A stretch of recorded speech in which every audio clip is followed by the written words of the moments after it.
Wow, what a cliffhanger. Oh my gosh, this session is so amazing. So let's dive right into part 2.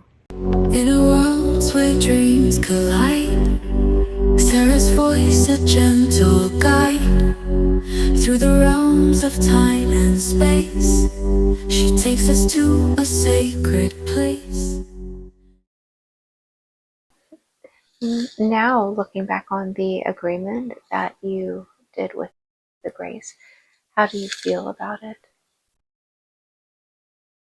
Both the higher self and Jen on Earth both feel happy with this agreement, feels that it's part of a greater purpose, and there could potentially be consequences, though, of the ascension process. So most likely it will be fine because she will do what she needs to do to help with ascension with people. She already is, so it's fine. But there is the potential that sometimes when people continue with the Greys, that they get stuck in their ascension because the Greys can only evolve so far. So if you do choose to incarnate as a Grey in the future, just be mindful that not that you are stuck forever, but those are long contracts and you will be at that level. And it is a nice level of exploration, but it's not super fulfilling over time. So Jen, as part of this agreement, is helping a lot of people and helping with ascension and is getting heart-centered and is helping also teach them about heart-centeredness in learning about it herself. But there is always the potential that you get a little stunted in your ascension process and kind of get stuck at that level. Is there anything about that you want to tell Jen? To make sure that you keep the forefront of all your decisions about the greater picture of this planet and of humanity and where it's going. And to be mindful to not make decisions for other reasons, gain, many other things that people make decisions for. But just to keep the forefront of this is about the ascension of the soul and the ascension of the planet always. Thank you for that.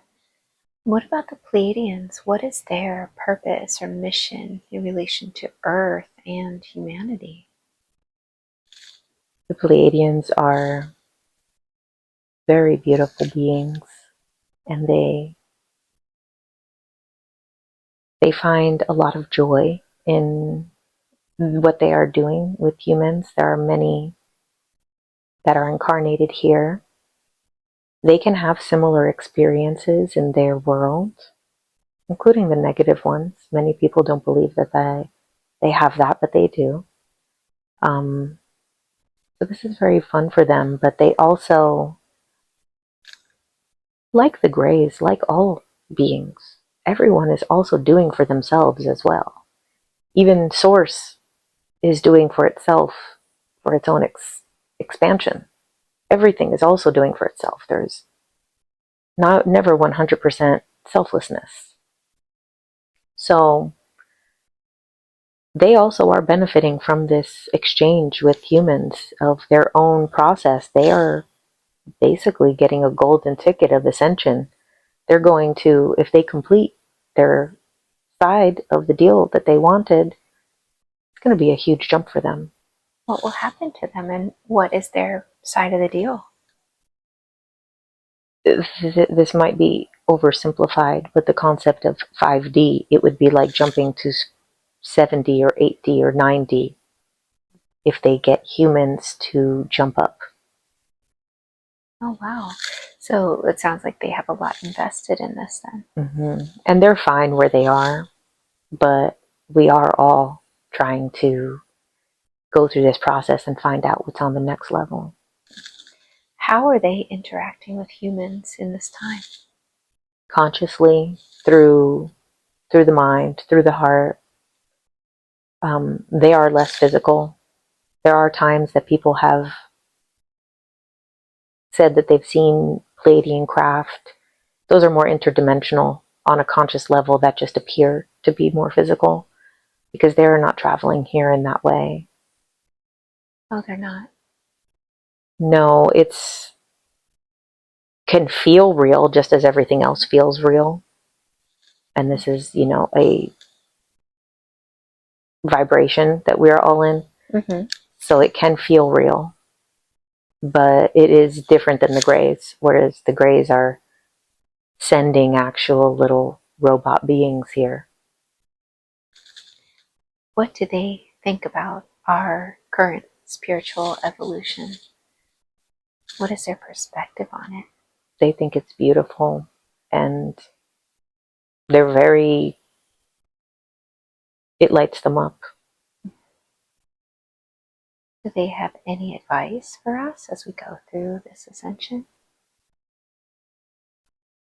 The advice is always about the heart. They find that to be the most important of all the chakras. They find it to be the one that is the portal. So there is like a portal in the pineal gland, but the portal in the heart is going to open up the other dimensions into the physical. The pineal gland opens dimensions, but it's more in the non-physical. Can you tell me how the heart opens these dimensions in the physical? So the heart, because it is a powerful organ that pumps blood to the entire body, those pumps are waves. So the same as brain waves, light waves, sound waves. The heart emanates waves as well. So it has a greater ability to affect the physical.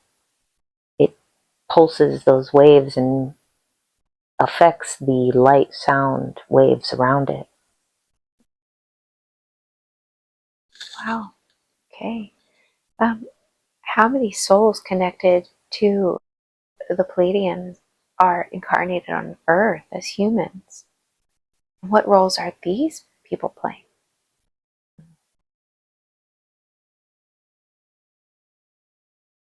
I'm getting around or over 300,000. It could be greater, but 300,000 are either aware or waking up to it soon. And these are both star seeds from past lives in the Pleiadian star system, or also connected through the messages that they hear. And they might not specifically be from there, but the messages, some beings are not from these places that we know of, so they tap into those Pleiadian messages because it's similar to their home. Wow. How can someone call them forward or work with them directly? Just with intention.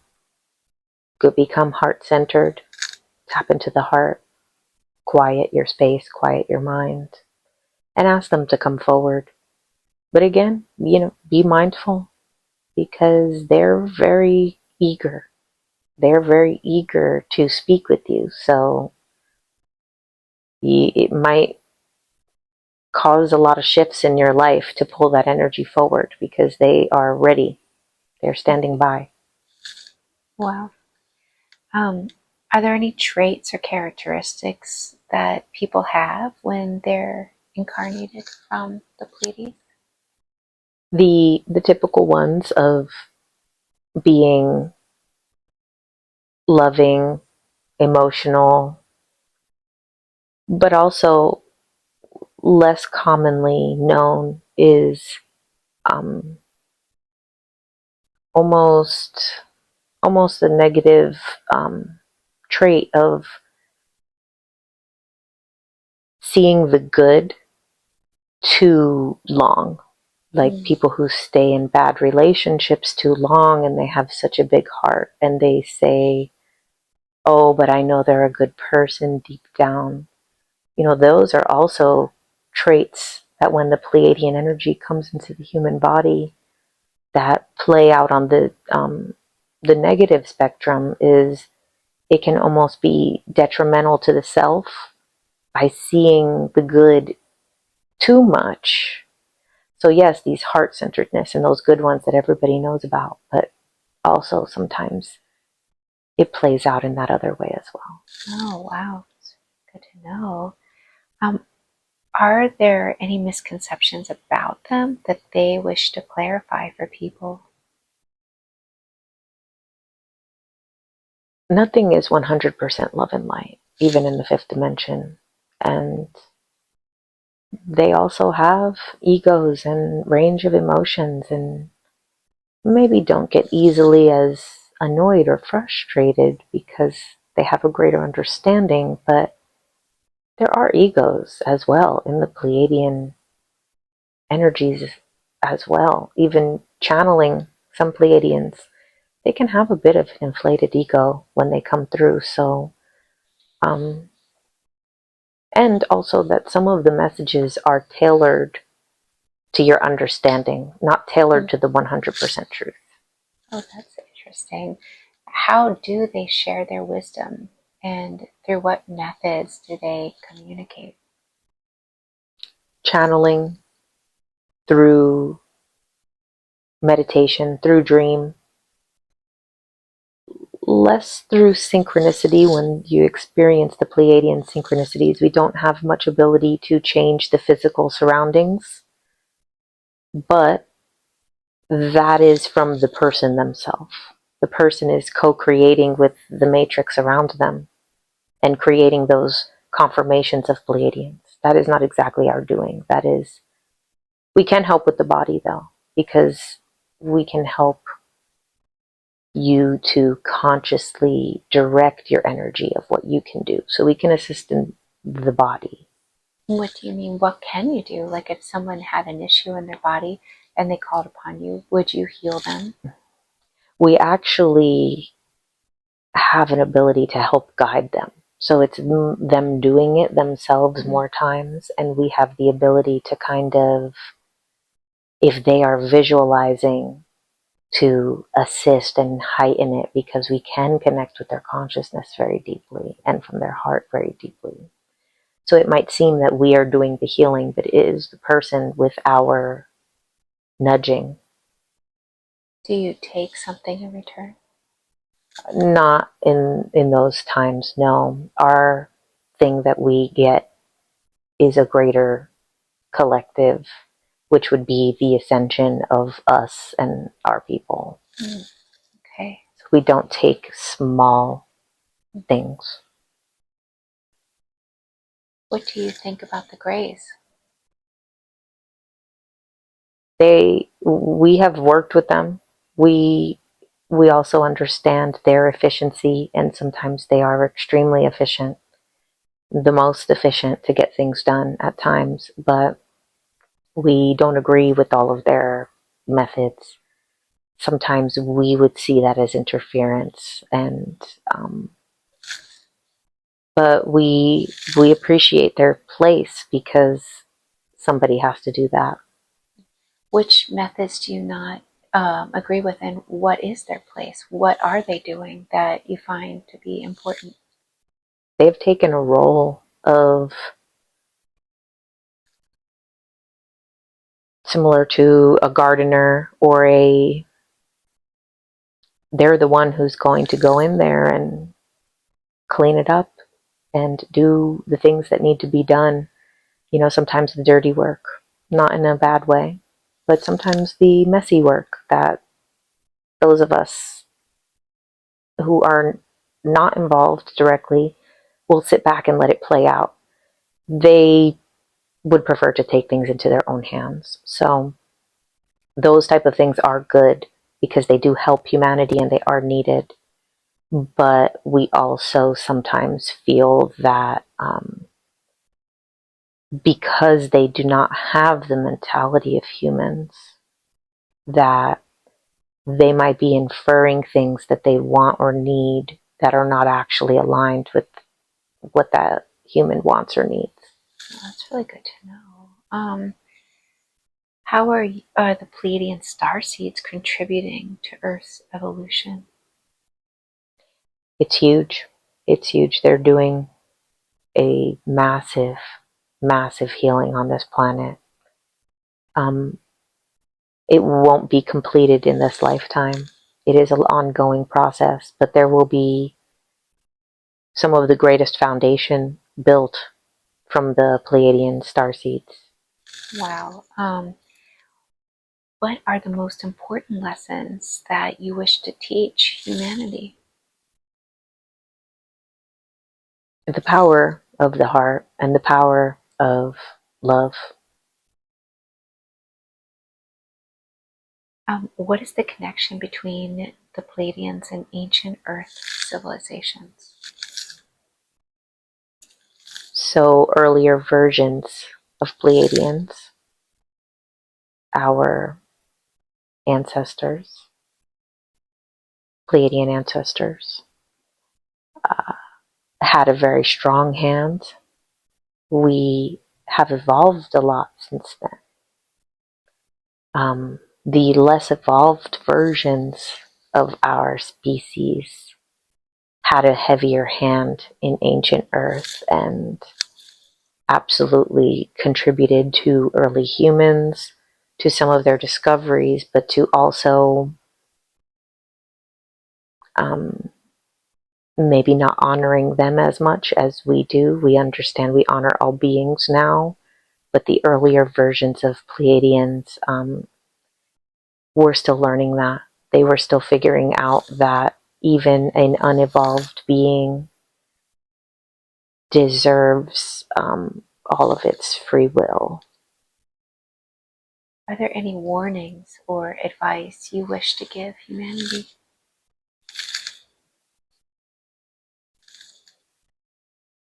The phrase that you use is, if you don't use it, you'll lose it. And that's something to remind yourselves with the heart and with love. Thank you for that. What about the Arcturians? What is their primary purpose or mission in relation to Earth and humanity? The Arcturians are bringing forth technology and advancements in a way that is unlike the technology here.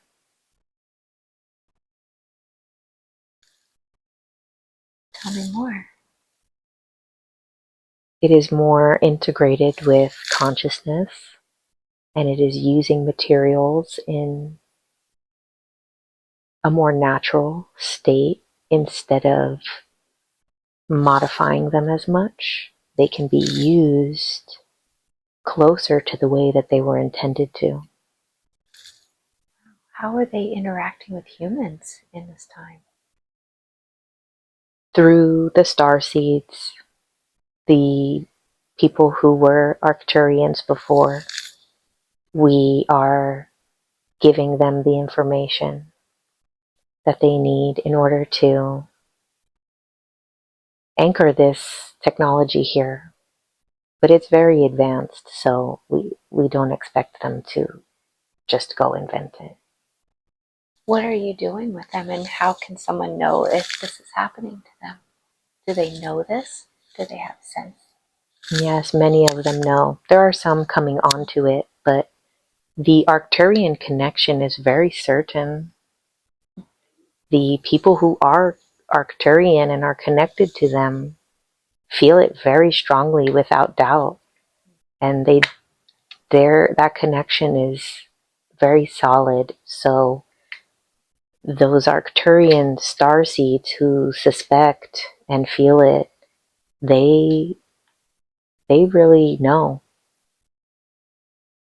What is unique about these starseeds compared to other starseeds? They are blending different worlds, both outer world and realm with here, but also within your world. They are blending the science and spirituality, the left and the right brain. it's very much this blending of energies. So these people will typically have an interest in bringing this together, of bringing math and mysticism together. There's this merging, which is different than the, say, Pleiadians, for example, which is very love-based. Oh, okay, that's interesting. How many souls connected to their group are incarnated on Earth right now? I'm getting around 80,000. What roles are these people playing? All different. Many are in spiritual spaces. Some are in scientific spaces with just a little bit of an open mind. Some are in innovative spaces of new technologies. And some are even in entertainment and just bringing, similar to merging these worlds, of merging entertainment with spirituality. There's a merging. What is their perspective on the Earth spiritual evolution right now?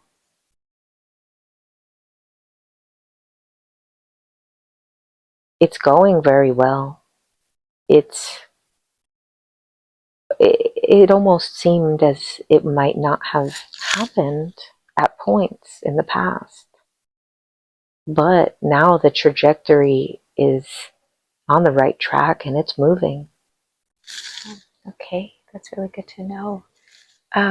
What do the Arcturians want humans to know most right now? Be willing to be the person who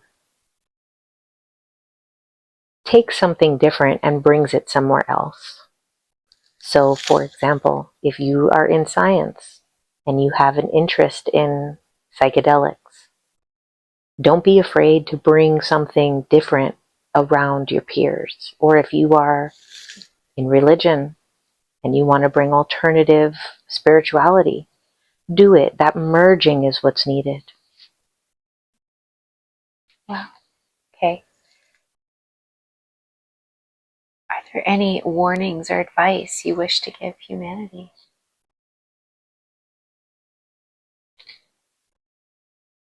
Be authentic. It's okay to be the one that is different, because the one that is different is the one that evolves, is the one that withstands the changes. So don't feel the need to fit in, because this concept that you have of evolution is that it is the mutations that survive. Oh, that's really interesting. I love that. Is there anything else you could say about that? So be different, because the mutations are what survive. Mm-hmm. So if there is something that you want to do that you are afraid, or you feel will be weird or won't be received, or know that when the changes come, just speaking of evolution, not of any coming changes, but when changes come, it is the mutation that survives. So that pattern continues on, and it will happen in social situations as well, beyond physical. Wow, that's really interesting to know. What about angels? What is their primary purpose, and how do they connect with extraterrestrials or interdimensionals? What differentiates angels? Angels are almost, not meaning this in any type of way as above and below, but they are higher up on the hierarchy of souls and ascension. They are closer to source. They are older, and they are creators. They have taken this creator's energy and transformed it into worlds, realities. So they are different than extraterrestrial, interdimensional beings, because especially the archangels, they are original creators of many realities, and they kind of got this whole thing going. What is their mission in relation to Earth and humanity right now? Or how are they interacting with humans right now? We react by answering to calls, so we do answer. And we will come in and assist because we are manipulators of energy and frequency and even physical realities. So people who call upon do experience things that they say it must have been an angel, because we do have that ability to move a path, to change something, to move a car out of the way. We do have that ability. It must be called upon, unless it is for the person's destiny. If it is someone's destiny, then sometimes we will just intervene, but we try to mostly have it to be of their free will. So what makes you know it's their destiny or not? I mean, do you look at their life path? I mean, for instance, say somebody's praying to their angels for something to happen and it doesn't happen. Where do you step in and where do you not step in? And how does that work? It is aligned with their highest path. So there are things that are being asked of that are not to their highest path. Like, say, for example, quite a sad example, but sometimes people will be praying for a loved one to survive, and that loved one will pass. That was for the destiny of that person passing to leave at that time. And then there are times where that person will survive through a miracle, and it is also for their destiny at that time, for their highest path, for them to survive, and as well as their own soul's choice. It's a combination of the choice as well of that soul. Okay, that's good to know. What is your perspective on Earth's spiritual evolution right now? It is exactly what it is. It's not the first time that a creation has done something extraordinary. And it's not the first time, if it doesn't go as planned, that a creation took the wrong path. It's exactly what it's meant to be. And we do hope that the souls that are there do what they do and choose the path that would be more enjoyable for us to see happen. But either way.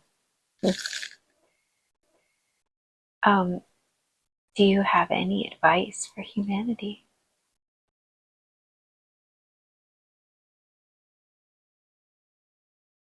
There's no right or wrong answers to what they should do. Follow your heart, follow your excitement, follow your joy. Don't do things out of obligation, and communicate what you need to.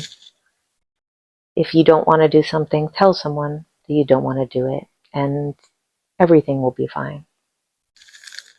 How do you, you know if you are reincarnated or you are projecting angel energy? So the concept of angels incarnated is a little different than star seeds and things of that nature, because angels are creators. So it is almost, the angel is the oversoul. So many people feel that they are Archangel Michael or that. This is a big part of Archangel Michael's creation. So in a way, everybody is.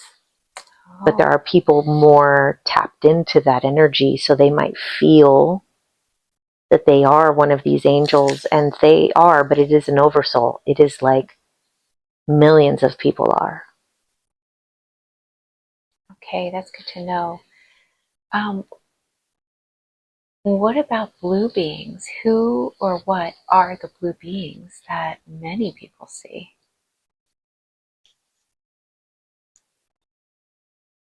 There are several blue beings that come through, but the light beings that are human-like shape, but with no definition, these are soul beings that are not incarnated anywhere. So that's why they don't appear with a physical body. They appear as like a luminescent, glowing shape, human shape. But they work on the other side. They are some of the beings, and they don't exactly look like that on the other side, but that's the way that they appear from this perspective, is they are these assister souls or archiver souls, or they have many different jobs on the other side. And they help with the incarnation process. So when you are between lives, these are the workers and guides and friends that are there that don't usually incarnate here. They just do their job and hold that space, because some consciousness needs to hold the space on the other side to keep it there. Interesting.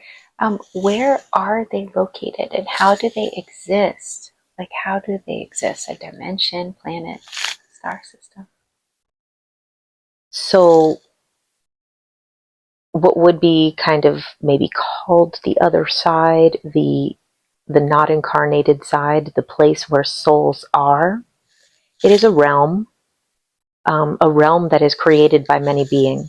So there are beings like those blue beings, and ones that are more powerful, that hold the space. Similar to humans here, their consciousness holds this reality in place, because all the humans agree that this is Earth and they are on Earth, and so Earth exists with their consciousness and is held.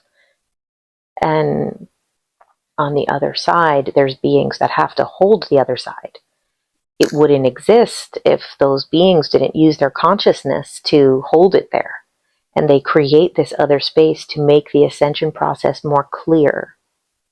So as souls pass out of Earth realm and go into the reincarnation areas that are discussed in many books of between lives, those areas are where they reside. So it's a realm that is being created and held together, and the blue beings assist in that. That's really interesting.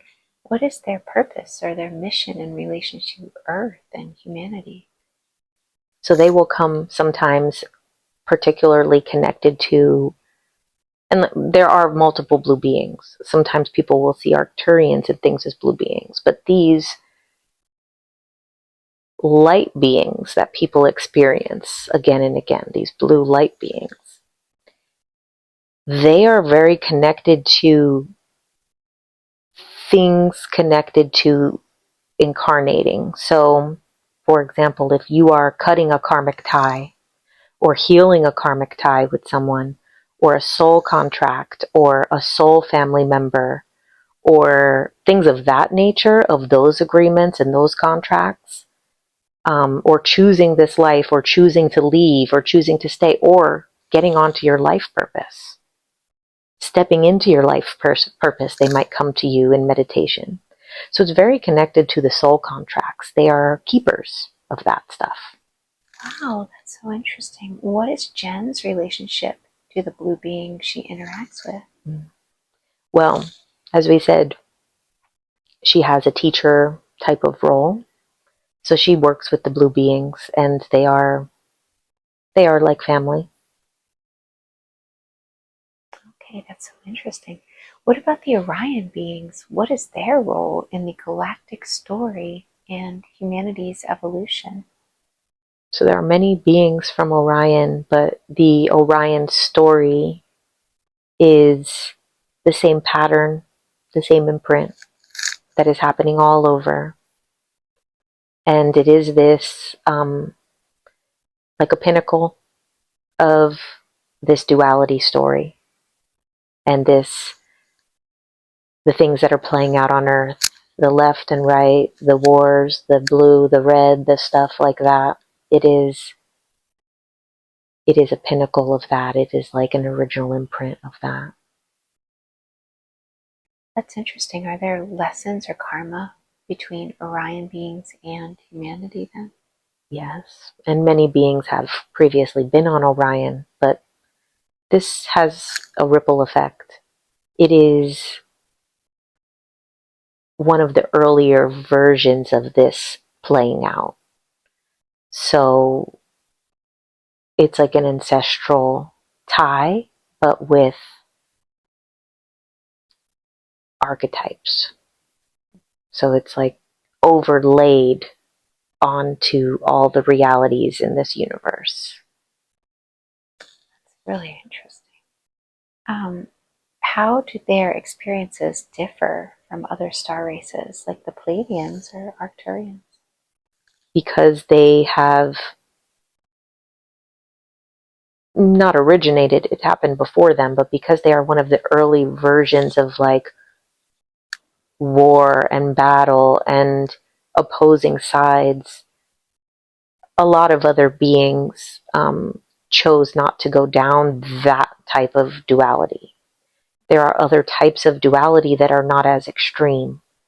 So they went down a path of far ends of the spectrum. Okay, so interesting.